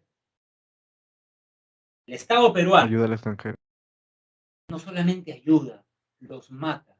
El último capítulo de esta novela es una conversación en un cementerio, las almas hablan, ¿no? Y casi al último, Manuel Escorza dice una frase que siempre me impactó, ¿no? 8 guerras perdido con el extranjero, el Estado peruano, pero cuántas guerras ganadas contra los propios peruanos. Y hace una labor de historiador, las matanzas que hubieron en las colonias, las matanzas en el siglo XX. Y actualmente, jóvenes, estamos viviendo una matanza, ¿no?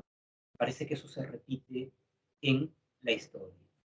¿Ven? Entonces, este libro a mí me hizo conocer un problema que yo no conocía. A mí nunca me enseñaron en mis cursos de historia en el colegio la matanza que hizo el Estado peruano contra la comunidad de Ranco. ¿Correcto? ¿No? Entonces, ven, ese arte me hizo tomar, digamos, conciencia de problemas sociales, ¿no? Hay una entrevista que le hacen a Manuel Escorza porque él fue nominado al premio Nobel. Yo no sé por qué no es tan conocido Manuel Escorza. A mí me gusta mucho, ¿no? O sea, no es tan conocido como Arguedas, por ejemplo, Ciro Alegría, ¿no? Hay una entrevista que le hacen en España a Manuel Escorza y le dicen, señor Escorza, usted en sus novelas cuenta cosas fabulosas. Y Manuel Escorza dice, no, yo he contado lo que ha pasado. Y Manuel Escorza cuenta algo, jóvenes, ¿no?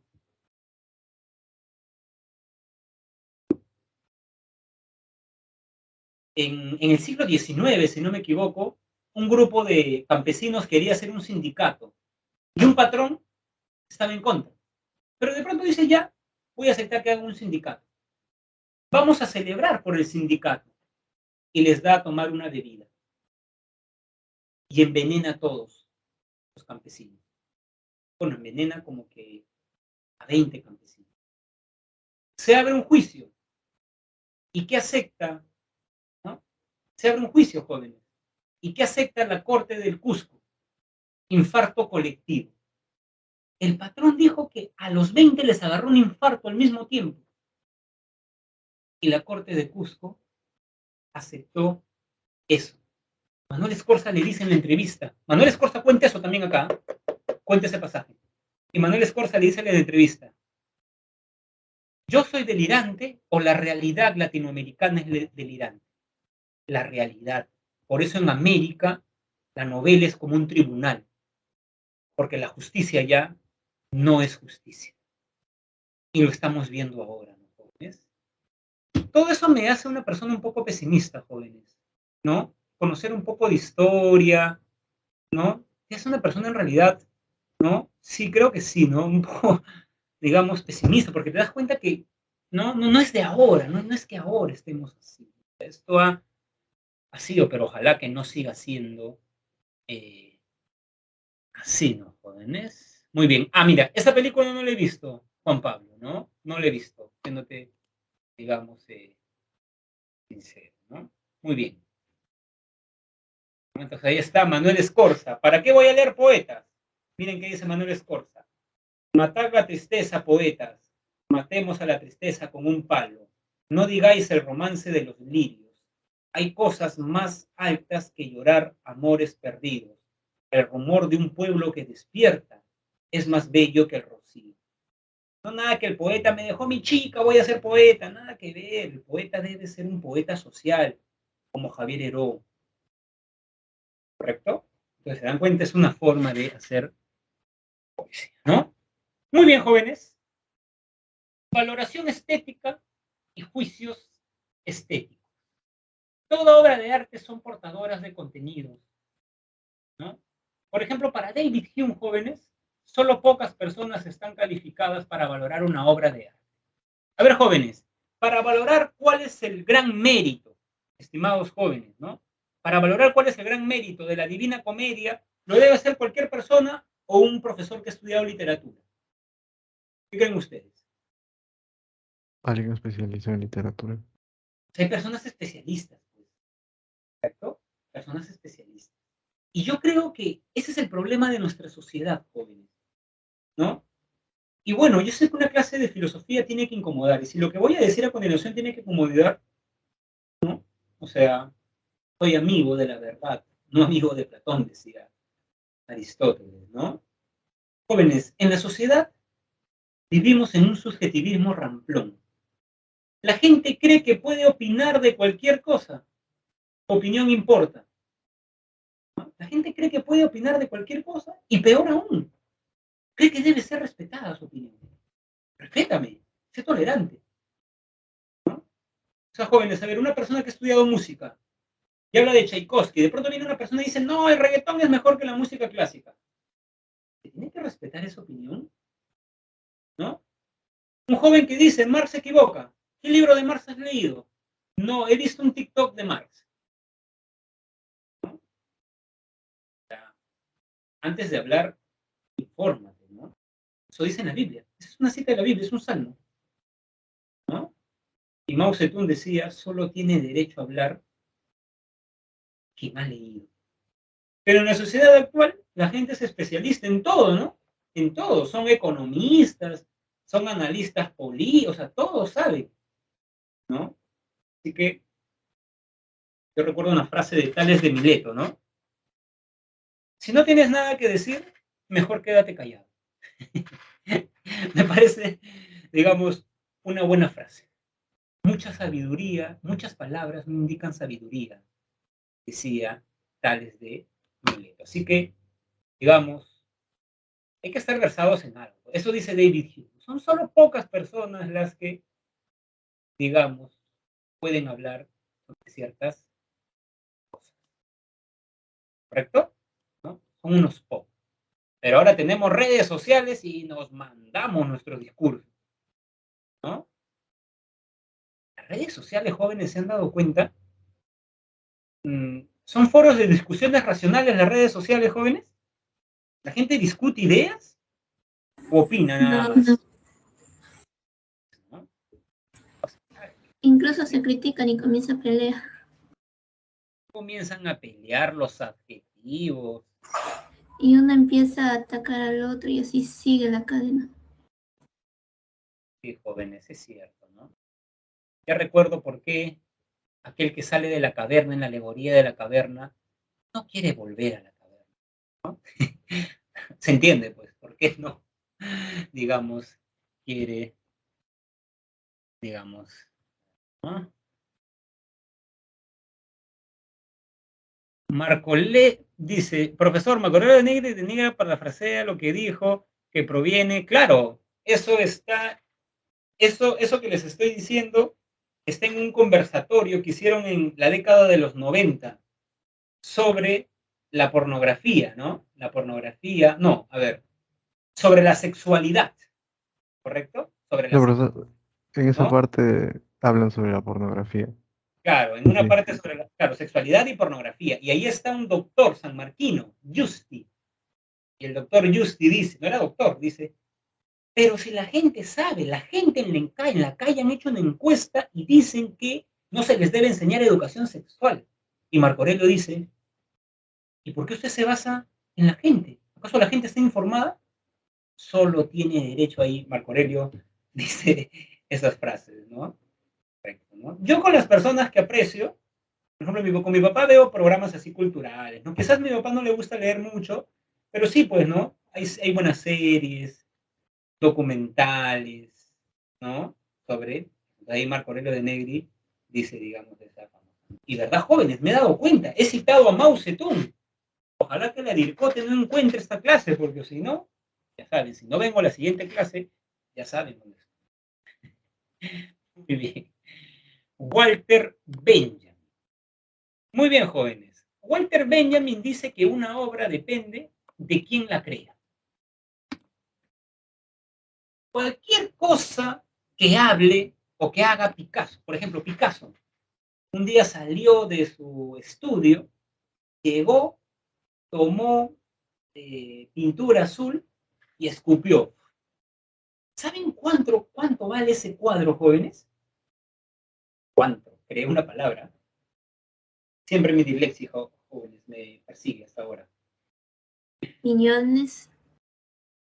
Millones, porque es Picasso. Entonces, lo que dice Benjamin es que como que el valor de una obra de arte depende de cuánto cuesta. Voy a la casa de un amigo y me dice, ese cuadro es de Van Gogh. A mi padre le costó 10 millones de euros. Debe ser un buen cuadro, ¿no? Debe ser un buen cuadro. ¿Cuenta? ¿No? Por ejemplo, jóvenes, jóvenes, la sociedad. Yo siempre me pregunto, tantas épocas en las que pude vivir, jóvenes, ¿no? El siglo XVIII en Francia, el siglo XIX en Alemania, ¿no? El siglo XX en Alemania, en el existencialismo, ¿no? Y miren, en nuestra época, jóvenes, Piero Manzoni dijo, todo lo que hace un artista es arte. Inflaba globos, los vendía. Globos con aire de artista, ¿correcto? Tocaba con su huella dactilar huevos con huella de artista, pero su obra más sagaz es que defecó en latitas, así como latitas de atún, sí, defecó. Y miren cuánto costó su latita, hizo varias, como 50. La pieza vale más de 275.000 euros, más de 1 millón de soles, ¿correcto? A pesar de que está 80.000. ¿Eh? La transacción de la lata 69 ha batido récord en el 2015 con 256.000. 3 años después, la número 12 se vendió en Eso es absurdo. ejemplo, jóvenes, ¿no? Entonces, es como Profesor. el ejemplo de la banana, ¿no? ¿Cuánto costaba la banana? Y entonces uno dice, es que si cuesta millones, debe Millones. ser arte, ¿no? Bueno, creo que Juan Pablo quiere comentar algo, jóvenes. No, la correcta Pues, traducción, Juan Pablo, creo que es excremento de artista, ¿no? Pero bueno, está en italiano, ¿no? Muy bien, dígame, Juan Pablo. profesor, ¿me escucha? Sí. Hace muy poco también salió algo parecido sobre un caso de una streamer, no sé si conoce eso, Sí. que vendía sus, eh, como globos con su aliento.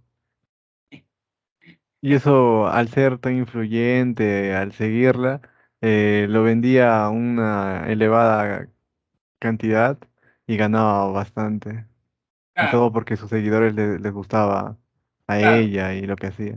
Sí, sí, un alumno me contó eso en el primer ciclo virtual que di en la pre, o sea, más o menos en junio del 2020. Yo lo busqué, pero él me contó que la chica veía el agua, vendía el agua de su bañera, ¿no? ¿No? El agua de su bañera, o sea, se bañaba y vendía el agua de su bañera. Parece que ahí hay algo más erótico, ¿no? En el agua de su bañera. O sea, ella no es una artista, parece como que era atractiva y wow, el agua. Parece que había algo más morboso, creo ahí. En el caso de Piero Manzoni es porque era un artista, ¿no? Pero en el caso de la chica gamer, como usted dice, parece que fue porque es atractiva y más, ¿no? Jóvenes. Entonces, pero sí, sí, de hecho que tiene, digamos, eh, re, digamos, relación, ¿no? ¿Correcto? Muy bien, acá están las artes. ¿Cuál es el arte más consumido en nuestros días, jóvenes? La Las dos música, artes. La música y sí. el cine, ¿no? El cine. Bueno, las artes que yo más consumo es literatura en primer puesto, pintura, creo que después música recién. Bueno, música después y luego la pintura también me gusta mucho. El cine, no tanto en realidad, ¿no? No tanto. Sí he visto algunas películas, ¿no? Pero no, no digamos, ¿no? Yo personalmente, jóvenes, prefiero leer, ¿no? Leer a, digamos, ver Profe, una película. Dígame, Juan Pablo. debería llevar un curso de películas o de cine. Hay películas bastante buenas, interesantes. Sí, sí, sí. Y es loco porque también he hecho cineforos, ¿no? He comentado películas, ¿no? Algunas, claro, pero o sea, lo que le digo es que no tengo una cultura como yo veo amigos, pues que sí ven 3 películas a la semana, ¿no? No, pues hay personas que sí tienen una cultura, ¿no? Muy, muy fuerte, ¿no? Muy bien. Apreciaciones artísticas a través del tiempo, jóvenes. Yo puedo conocer a una sociedad a través de su arte. Por ejemplo, los griegos cultivaban el cuerpo. ¿Se han dado cuenta? ¿Y por qué? O sea, en los griegos había un antropocentrismo. ¿Y por qué en los griegos había un antropocentrismo? ¿Y por qué los griegos cultivaban el cuerpo? Porque los griegos creían que, digamos, tu cuerpo muestra las virtudes de tu alma. Entonces, un griego veía un gordito, un griego decía, esta persona no es virtuosa porque come mucho, un virtuoso come lo necesario, ¿no? Y segundo, no es disciplinado porque no hace deporte. O sea, para un griego, tu cuerpo ya como que decía algo de tus virtudes. Ahora, sabemos que hay personas que por un problema, ¿no? Ya de la tiroides, comen poco y engordan. Además que sabemos ahora que tiene que ver con los genes también. Hay una cuestión genética, hay personas que son más propensas a... Pero los griegos creían eso. Entonces, ven, en sus, digamos, eh, en sus en su arte se muestra esa idea, ¿correcto? ¿No? La idea del cuerpo. Por ejemplo, en algunos frescos griegos también hay un hombre con una mujer, lo que quiere decir que los griegos eran más licenciosos que nosotros, ¿no? También nosotros un desnudo, no es como que somos más cristianos, ¿no? Digamos, ¿no? Recuerdo una vez una amiga que me cuenta que, digamos, fue a la casa, ¿no? De un chico y a la entrada tenía un cuadro de un desnudo, ¿no? Un cuadro de un desnudo, ¿no? Y dijo, ay, este chico será un pervertido, ¿no? O sea, por ejemplo, somos cristianos, pues, principalmente, ¿no? Porque vemos un desnudo y como que, ¿no? Por eso al David que hizo Miguel Ángel le pusieron la hoja de parra para tapar su sexo, ¿correcto? Entonces, ven, el arte ya nos dice algo de la cultura, ¿no? Ya, el calendario desnudo ya creo que es diferente, ¿no? Pero los cuadros con desnudo son distintos. Pues. Hablando de esa serie Al fondo y sitio, creo que esos personajes que ustedes dicen, creo que tienen en su cuarto, en vez de tener cuadros, tienen a las malcriadas del trome, ¿no? Me parece. No sé quién me dijo eso, ¿no? Yo colecciono las malcriadas del trome como esos personajes del fondo y sitio. No, no lo he visto, pero como lo dijo, supongo que será, ¿no? Ya, muy bien, ¿no? Entonces, ahí está, ¿no? Los griegos y su culto a... En cambio, miren, en la edad medieval, angelitos, a ver, ¿dónde hay un desnudo acá, jóvenes? Aunque jóvenes, en los medievales los angelitos sí están desnudos, ¿no? Los niñitos, ¿no? Los querubines, ¿no? Sí, Pero es una desnudez cándida, pues así como cuando uno baña a su hijito y ve un gordito, y claro, ¿no? Pero, digamos, no es como una desnudez griega, pues, de un hombre adulto. Entonces, ¿ven? Podemos conocer a un, digamos, a una cultura a través de sus artes.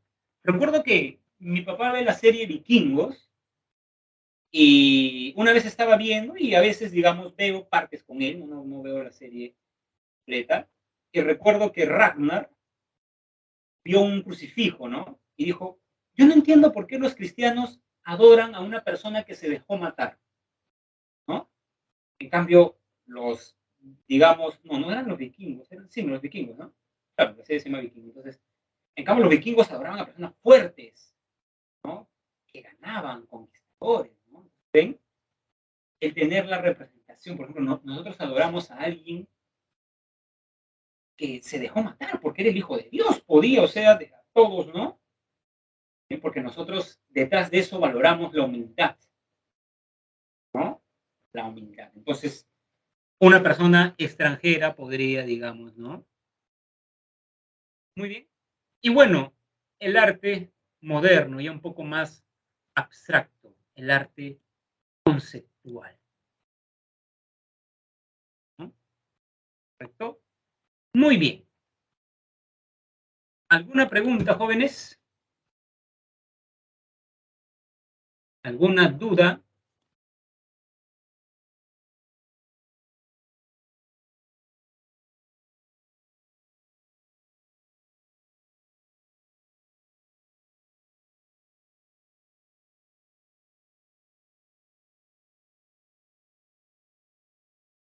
Jóvenes, para recordar lo que vimos, ética, ya saben que Platón habla de la imitación, Aristóteles que se debe tener una tecné, ¿correcto? Kant, que el arte sigue un fin en sí mismo, no tiene por qué someterse, y que las obras de arte más hermosas, digamos, logran captar la belleza de, digamos, o logran decir que es bella por muchas personas. Hegel, el arte es la expresión sensible de la idea. Nietzsche, que tiene que ver más con lo dionisiaco. Un alumno me hizo una pregunta el día lunes, jóvenes, ¿no? Dígame, Alison. Yo he escuchado de que la belleza o la estética, que un objeto es muy bello, un cuadro es más bello cuando es más real, o sea, representa la realidad, como esos cuadros antiguos en el que se le ve las expresiones más realistas, los colores, las iluminaciones. He escuchado que lo que está más cerca de la realidad, que se asemeje ahí, es lo se percibe más bello. Algo se ha escuchado, profe. ¿Es verdad? Lo que pasa es que lo que es lo bello es relativo, ¿correcto? Por ejemplo, Alison, recuerdo que una vez estaba por Miraflores y me topé con el Centro Cultural Peruano Británico, el que tiene el Instituto Británico, que se enseña inglés. Y habían premiación de esculturas peruanas. La número 1 era un fierro doblado. No entendí eso, ¿no? Yo no entendía por qué era el primer puesto. Era un fierro, tal cual, un fierro doblado. Y mi papá me decía, no, es que quizás quiere decir algo. Sí. Yo, entonces, claro, hay personas para las cuales tienen otra sensibilidad, ¿no? Y por ejemplo, no sé, ¿no? Pueden, ¿no? Entonces, claro, tu postura es un poco más naturalista, ¿no? Algo es bello, digamos, en tanto se acerque a... Pero en todo caso, eso en estética es una postura, ¿correcto? Yo quería terminar esta clase, por ejemplo, con... ¿Han visto esos huacos? ¿Han visto ese huaco que hay en Trujillo con un falo enorme? Los huacos eróticos. Ya, No por son los ejemplo, únicos. claro, los huacos eróticos están acá en el Arco Hoylek, digamos, en la Avenida Bolívar, en Pueblo Libre, pero él ha creado una escultura, ¿no? O sea, él ha creado algo más grande ya, porque los huacos suelen ser más pequeños. Entonces, por ejemplo, viendo ese huaco, podemos ver que los moches no eran tan pacatos en la moral como nosotros, ¿no? ¿Correcto? Por ejemplo, jóvenes, hay gente que, digamos, ha cuestionado eso, ¿no? Lo quemaron, creo, ¿no? Lo quemaron. Por ejemplo, una persona cristiana dicen, ¿qué pasa? ¿Por qué ponen eso, no? Creo que un amigo que está en Trujillo, trabaja, es guía de un museo, me dijo que también las feministas decían que eso era sinónimo del poder del hombre y como que cortaron, ¿no? O sea, lo convirtieron en un eunuco al pobre Guaquito, ¿no? Y bueno, ¿no? Por ejemplo, incluso ya entrando un poco a algo muy peruano como la burla, he visto que en algunas fiestas hay ese Guaquito como animador, ¿no? Sí, comienza a bailar, ¿no? No sé por qué hacen eso, pero solamente les quería decir que, por ejemplo, Nietzsche diría, ¿no? Ahí está, estos moches valen la pena. Nietzsche estaría a favor de ese arte.